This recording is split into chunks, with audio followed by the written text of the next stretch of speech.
जय यीशु। प्रभु यीशु के सामर्थ्यवान नाम पर फादर आप सभी लोगों को और एक बार अभिवादन करते हैं। हालेलुया। आज हम 64वां दिन में है, 64th डे बाइबल तीर्थ यात्रा का। गणना ग्रंथ के अध्याय 10 और 11 में हम पहुंच रहे हैं प्रियजनों। और ये इस सेवा कार्य में, ये जो तीर्थ यात्रा में प्रभु हमारी अगुवाई करते हैं और प्रभु के संग संग सफ़र करने वाले सभी लोग प्रभु की उपस्थिति से आशीर्वाद पाते जाएंगे। विशेषकर ये जो वचन की सेवा जो है, अनेक रोगियों को चंगाई प्रदान करेंगे और आध्यात्मिक लाभ हमको जरूर मिलते जाएंगे। काफ़ी लोगों का संदेश हमको मिलते आ रहे हैं पिछले 2 महीने से, जो वचन के संग संग चल रहे हैं। आपका हम फिर से आगे बढ़ने के लिए उत्साह बढ़ा रहे हैं और बीच में छोड़ना नहीं है। हल्लेलुया। ये 10वां अध्याय गणना ग्रंथ के शुरू इस तरह होती है। प्रभु ने मूसा से कहा, 2 तुरहियां बनवाओ, तुम उन्हें चांदी से गढ़वाओ।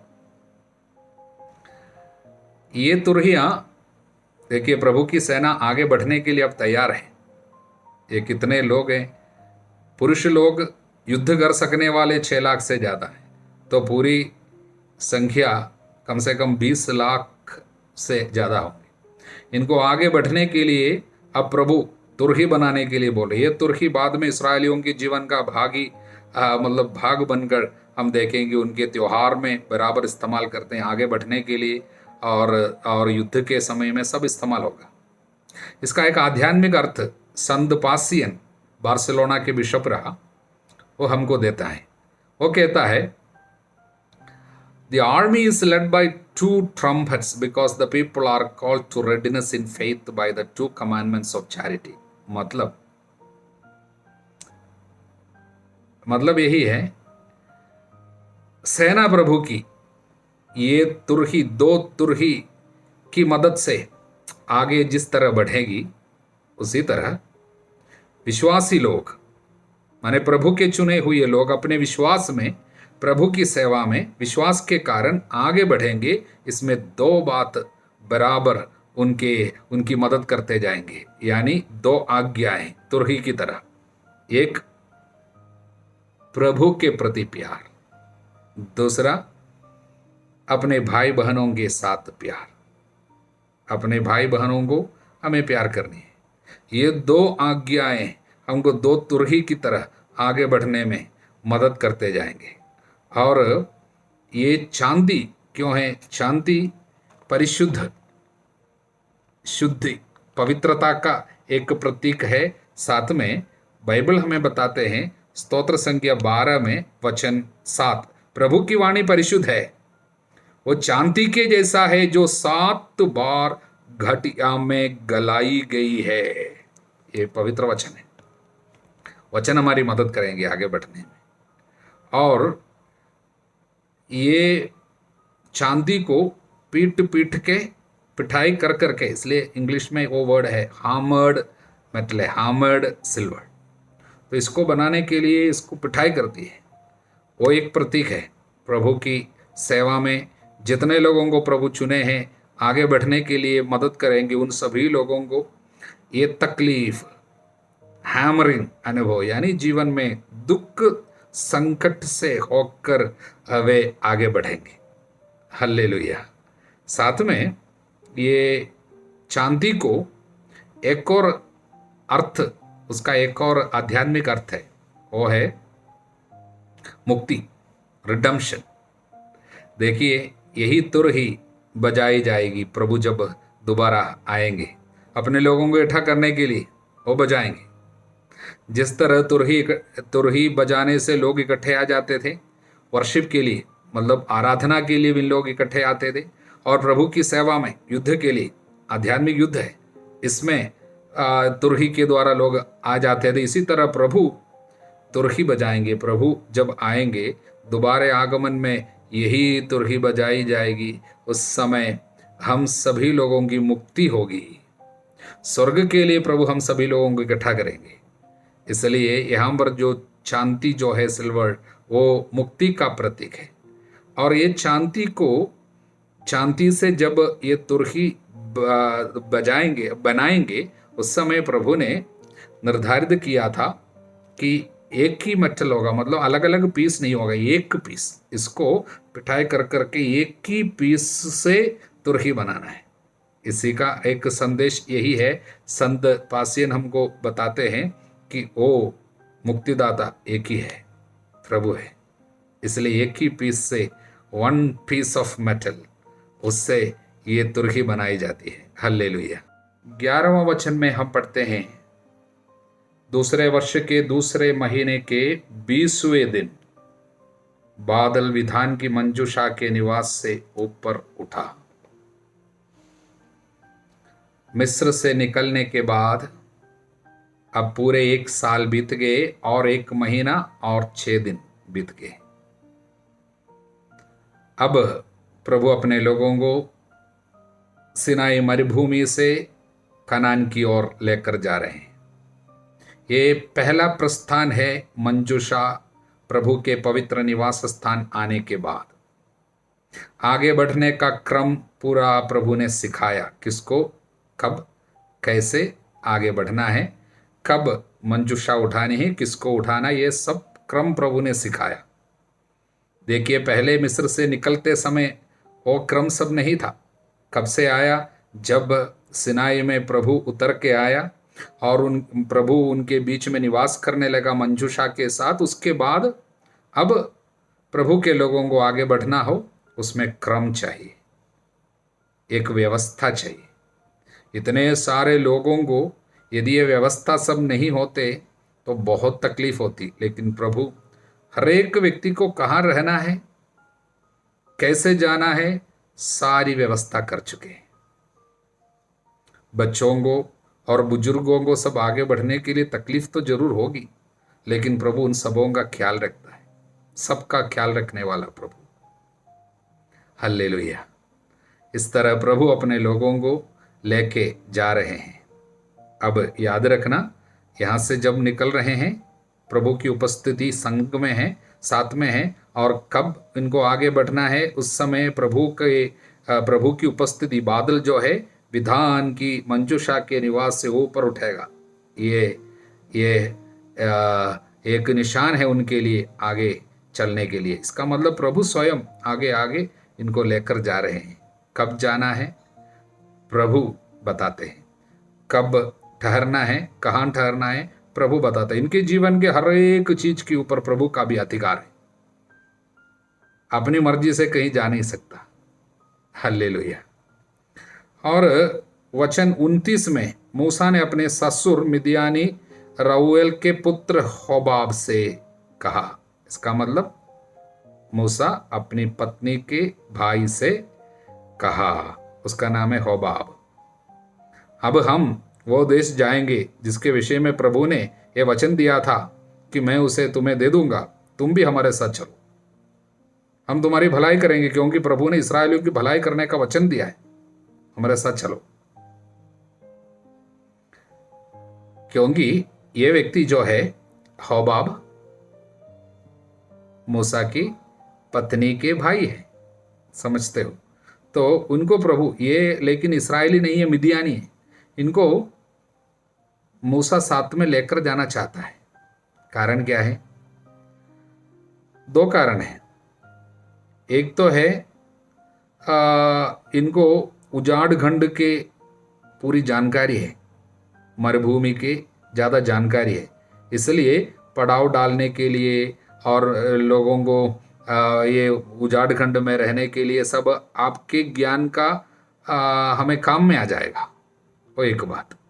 देखिए, प्रभु भले ही इनकी सारी व्यवस्था देख रहे हैं, फिर भी मानुषिक रूप से प्रैक्टिकल टाइम सब कुछ करने में इनकी जानकारी काम में आ जाएंगी, इनका एक्सपीरियंस काम में आ जाएगा, इसलिए मूसा उनको कहा। दूसरी एक बात है, शायद मूसा के मन में यह था, मेरी पत्नी मिदियानी है, लेकिन वो विश्वास में आ गए हमारे विश्वास में, इसी तरह उनके परिवार भी विश्वास में आने दो। अगर ये बैठा, ये उसका नाम है होबा, वो भी हमारे संग चलेंगे और एक ही ईश्वर की आराधना करते हुए ये भी इस्राएलियों की तरह सच्चे ईश्वर की आराधना करते हुए मुक्ति का एहसास करेगा, अनुभव करेगा। इसलिए एक और व्यक्ति को अपने विश्वास में लेके आने का मूसा का उत्साह, इवांजलाइजेशन माइंड, सुसमाचारीकरण का एक हृदय, एक दिल, एक उत्साह मूसा पे हम इधर देखते हैं। आगे हम देखते हैं कि एक बहुत सुंदर प्रार्थना 34 से, जब वे अपना शिविर उठाते तब दिन में प्रभु का बादल उनके ऊपर छाया रहता। जब मंजूषा आगे बढ़ने लगती तब मूसा कहता, प्रभु उठ खड़ा हो जा, जिससे तेरे शत्रु तितर बितर हो जाए और तेरे विरोधी तेरे सामने से भाग जाए। इसलिए जाने के पहले एक प्रार्थना, एक बहुत सुंदर प्रार्थना के साथ वे आगे बढ़ते हैं। ये प्रार्थना शत्रु से लड़ने के लिए, विशेषकर डिलीवरेंस के लिए, यानी अंधकार की शक्तियों से छुटकारा के लिए बहुत शक्तिशाली प्रार्थना है। प्रभु उठ खड़े हो जा, जिससे तेरे शत्रु तितर बितर हो जाए, तेरे विरोधी तेरे सामने से भाग जाए। इसलिए प्रभु अपने लोगों को लेकर चलते समय शत्रु से हमको छुटकारा दिला देगा। इसलिए एक प्रार्थना है, प्रभु उठ खड़ा हो जा, मतलब युद्ध के लिए ललकारने वाले एक प्रार्थना है, जिससे शत्रु तितर बितर हो जाए। आध्यात्मिक रूप में जितने भी शत्रु, अंधकार की शक्तियाँ जो भी हमारे रास्ते में आएंगे वो सब दूर हो जाएंगे। इसलिए हर सफ़र में प्रार्थना मूसा सिखाते हैं। सफ़र शुरू होते समय प्रार्थना, और सफ़र समाप्त करके वे घर में मतलब पड़ाव डालेंगे रहने के लिए, तब वो प्रार्थना करते थे। क्या प्रार्थना? प्रभु इन लाखों इस्राएलियों के पास लौटा, प्रभु हमें आपकी उपस्थिति दे, प्रभु हम आपकी उपस्थिति में रहने हमको दे, प्रभु इस रात हमें आपकी उपस्थिति दे। एक सुंदर प्रार्थना। इसलिए संदेश क्या है? सफ़र करते समय, शुरू होते समय प्रार्थना, और घर में वापस आते समय प्रार्थना। अब हमें याद आते हैं, विधि विवरण अध्याय 28 में है, घर से बाहर जाते समय और घर में वापस आते समय, दोनों समय मैं तुमको आशीर्वाद दूंगा। हालेलुया। अब 11वां अध्याय, प्रियजनों, 11वां अध्याय से वास्तव में हमारी सफ़र शुरू है। हमारे आध्यात्मिक जीवन के लिए बहुत लाभदायी संदेश अब ये पुस्तक में, गणना ग्रंथ में अध्याय 11 से हमको मिलेंगे, क्योंकि हम में अनेक लोगों के जीवन से जुड़ी हुई काफ़ी बातें इस पे हम देखने जा रहे हैं। वास्तव में ये हमारा जीवन चरित्र है। हालेलुया। पहली बात, लोग अपने कष्टों के कारण प्रभु के विरुद्ध भुनभुनाने लगे। जैसे शुरू हुआ सफर, भुनभुनाना शुरू हो गया। ये कौन सी जनता है? प्रभु के चुने हुए इतने सारे चमत्कार देखने वाली जनता। प्रभु ने संग रहकर इनके लिए इतने महान कार्य किया, इनको आराधना, सच्ची आराधना की सारी विधि सिखाई, देना सिखाया, और प्रभु की उपस्थिति का एहसास दिलाया, धन्यवाद देना सिखाया, और चमत्कारों के द्वारा प्रभु ने इनके विश्वास को बढ़ाया, और भोजन दे रहे हैं, और आगे बढ़ने के लिए सारी विधियां सिखाई, और उसके लिए जिन जिन चीजों की जरूरत है सब कुछ दिया। ऐसे लोग जैसे सफर शुरू हुआ तब क्या भुनभुनाने लगे? कष्टों के कारण भुनभुनाने लगे। इतने सारे कष्टों के बीच में प्रभु की उपस्थिति देते हुए, प्रभु सांत्वना देते हुए, थोड़ी समय की कष्ट केवल है, और प्रभु बार बार बताते थे, मैं तुम्हारे साथ हूं, मैं तुमको ऐसे देश प्रदान करूंगा जहां पर दूध और मधु बहते हैं। ये सब कुछ, इसलिए कष्ट थोड़े दिनों के लिए हैं, लेकिन अपने कष्टों के कारण वे भुनभुनाने लगे।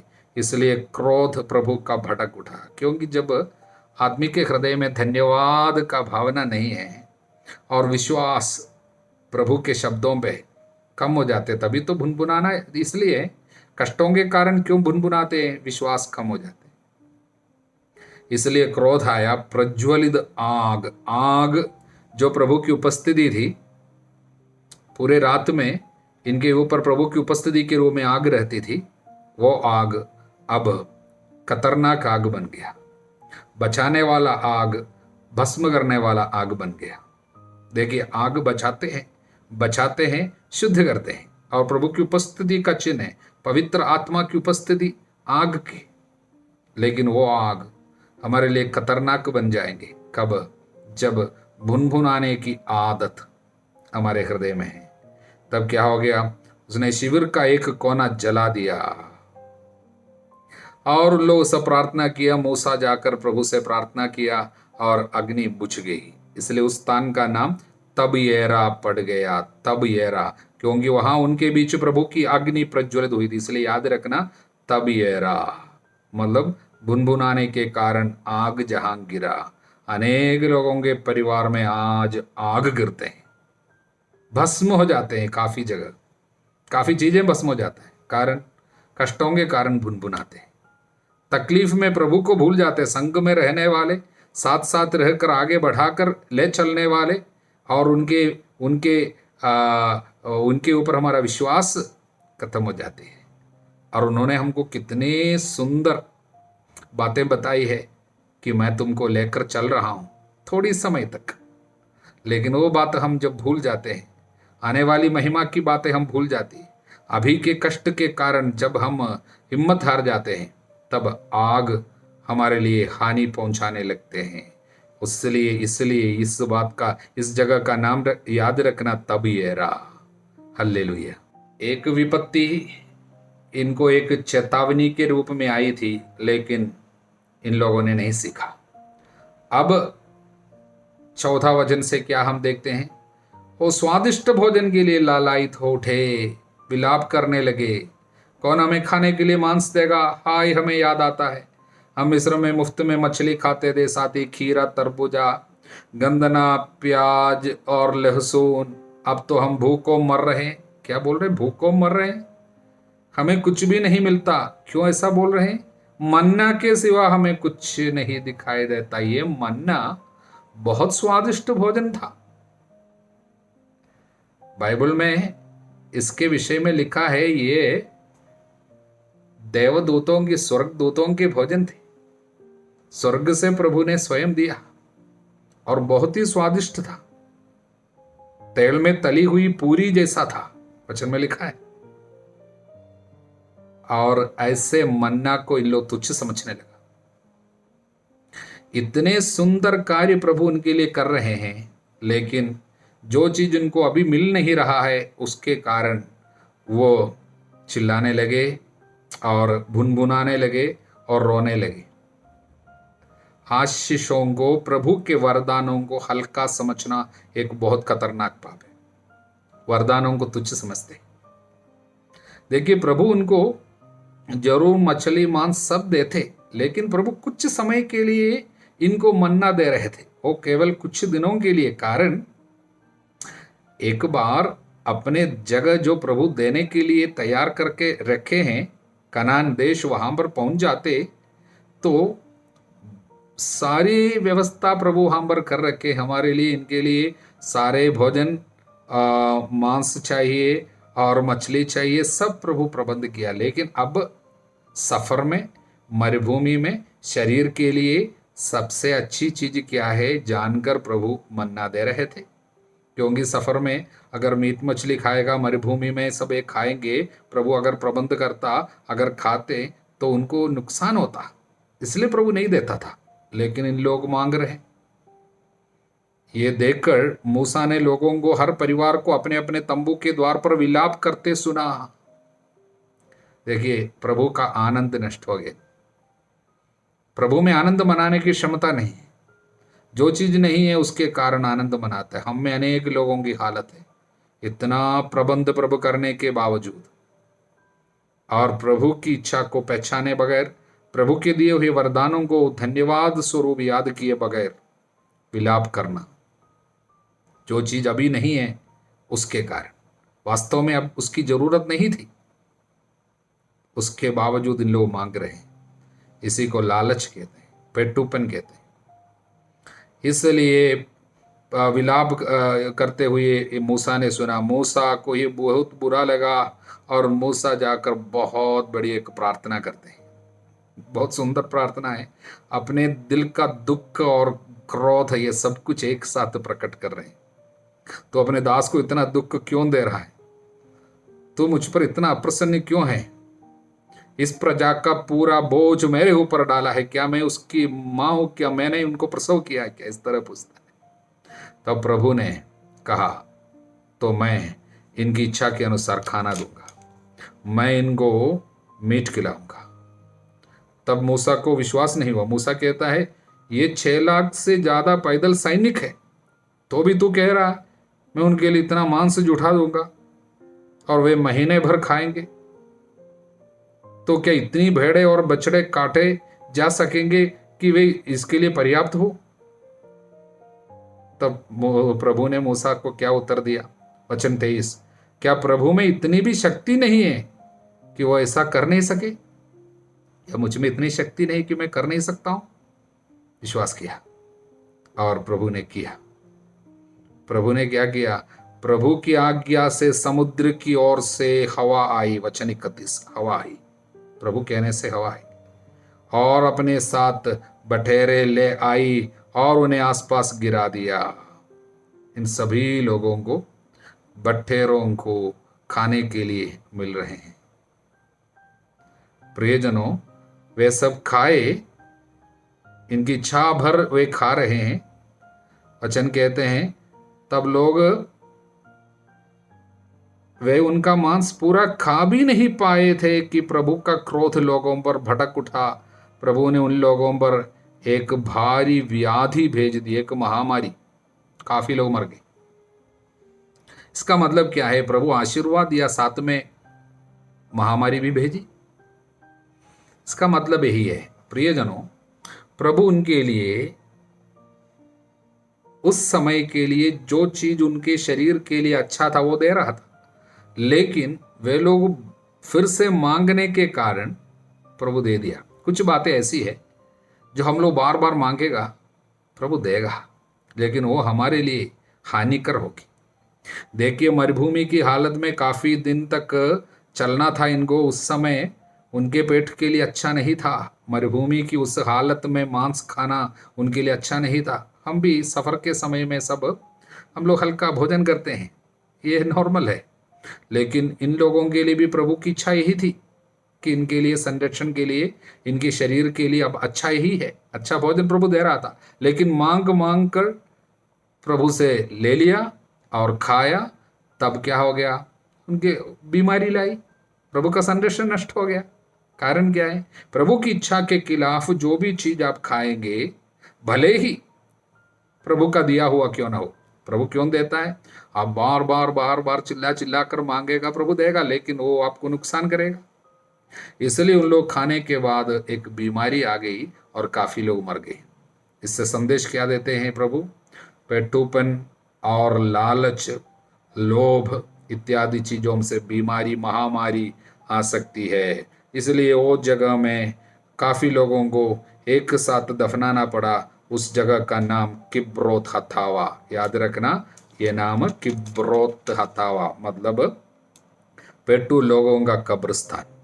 इसका मतलब यही है, जो लोग इस तरह का लोभ लालच भोजन के लिए करते हैं, उनके कब्रिस्तान का नाम है किब्रोत हथावा। इसलिए या 2 नाम आज हम सीखे हैं, एक तबयेरा जहाँ पर आग गिरी, और यहाँ पर एक महामारी आई, इसको किब्रोत हथावा। ये हमको याद दिलाते हैं हमारे जीवन में हमें लालच नहीं करनी चाहिए, पेटूपन नहीं करनी चाहिए, प्राप्त वरदानों के लिए धन्यवाद देना चाहिए। अब हम स्तोत्र संज्ञा 22 में आए हैं। स्तोत्र 22 की एक विशेषता यह है, इसमें जो दुख भोग की बातें लिखी हुई है, भले ही दाऊद अपने बारे में कह रहे हैं, वो एक भविष्यवाणी भी है जो मसीह में पूरी हुई। इसलिए ईसा मसीह के दुख भोग की सारी बातें इस स्तोत्र में हम पढ़ते हैं। इसलिए इसको मसीयानिक साम बोलते हैं, यानी मसीहा के विषय में लिखी हुई बातें। प्रियजनों, यीशु ने यरूशलेम में प्रवेश करने के पहले अपने शिष्यों से कहा, देखो हम यरूशलेम जा रहे हैं। नबियों ने मेरे विषय में जो कुछ भी लिखा है, यानी मानव पुत्र के बारे में नबियों ने जो कुछ भी भविष्यवाणी की है, वो सब मेरे पास मेरे साथ पूरे होगी। और काफी नबियों ने यीशु के दुख भोग के बारे में लिखे हैं, जैसा कि इसायास के ग्रंथ में हम पढ़ते हैं, उसी तरह दाऊद ने लिखे हैं। उसके विषय में प्रेरित चरित्र के अध्याय 2 वचन 30 और 31 में संत पेतरुस कहते हैं, मूसा नबी नहीं, दाऊद एक नबी है और दाऊद ने यीशु के विषय में काफी भविष्यवाणी की है। ये दाऊद की एक भविष्यवाणी, इसलिए हम यीशु के दुख भोग की बातें हम पर देखते हैं। मेरे ईश्वर तूने मुझे क्यों त्याग दिया, याद आते हैं प्रभु यीशु को। यही वचन प्रभु ने दोहराया था। और इसमें हम देखते हैं, वो मेरे वस्त्र आपस में बांटते, मेरे कुर्ते पर चिट्ठी डालते हैं। इसलिए वचन, ये 22वां अध्याय का 22वां स्तोत्र का 1 से 22 तक वचन, 21 तक वचन जो है, 22 तक वचन हिंदी में जो है, वो दुख भोग की बातें हैं। लेकिन उसके बाद 23 से लेकर वचन, उसमें दुख भोग की बात नहीं है, बल्कि आनंद और स्तुति है। वो क्या है? दुख भोग के बाद, मृत्यु के बाद पुनरुत्थान होगी और पुनरुत्थान का आनंद है। और उसके बाद पूरा हम लोग स्तुति और प्रभु में आनंद मनाना और उसकी स्तुति करने की बातें हम लोग बाद में देखते हैं। इसलिए प्रियजनों, इस स्तोत्र में हम समय की कमी के कारण पूरा हम लोग विस्तृत जानकारी के लिए हम नहीं जा रहे हैं, लेकिन इसका अर्थ यही है, हम हर एक व्यक्ति के जीवन में ये दोनों भाग आएगा। एक दुख भोग की एक बात जरूर होगी। प्रभु ने कहा है, यदि मेरे साथ ऐसा हुआ तो मेरे साथ भी होंगे। लेकिन जो ईसा मसीहा के साथ दुख भोगते हैं और उनकी मृत्यु में भागी बनते हैं और उनके साथ पुनरुत्थान की महिमा में भागी जरूर होंगे। इसलिए पुनरुत्थान का आनंद, धन्यवाद ज्ञापन, स्तुति आराधना की बातें दूसरे भाग में लिखा गया है। हल्लेलुया। लूकस के सुसमाचार के अध्याय 20 का मुख्य संदेश यीशु का अधिकार है। इसलिए हम इसमें अब विस्तृत व्याख्या के लिए नहीं जा रहे हैं समय की कमी के कारण, लेकिन संदेश यही है, प्रभु अपने अधिकार को प्रकट करते हैं। हम सभी लोगों को इस बात को स्वीकार करना है, जीवन के हर एक क्षेत्र में यीशु का अधिकार है। प्रभु का वचन कहता है, आकाश और पृथ्वी का सारा अधिकार मुझे दिया गया है। प्रियजनों, प्रभु को हमारे जीवन की बीमारी के ऊपर, परेशानी के ऊपर, दुस्थिति के ऊपर सब अधिकार है, मृत्यु के ऊपर अधिकार है। फिर हमें क्यों डरना है? उसके अधिकार को हमें मानना है, स्वीकार करना है। प्रभु के अधिकार हमारे जीवन के हर एक क्षेत्र में, प्रभु के अधिकार को हम स्वीकार करें, जिससे हमारा संकट, हमारी चिंता सब दूर हो जाए। हमारे प्रभु ईसा मसीह की कृपा, ईश्वर का प्रेम और पवित्र आत्मा का साहचर्य आप सभी लोगों के साथ बनी रहे, अब सदा सर्वदा अनंत काल तक। आमीन। जय यीशु।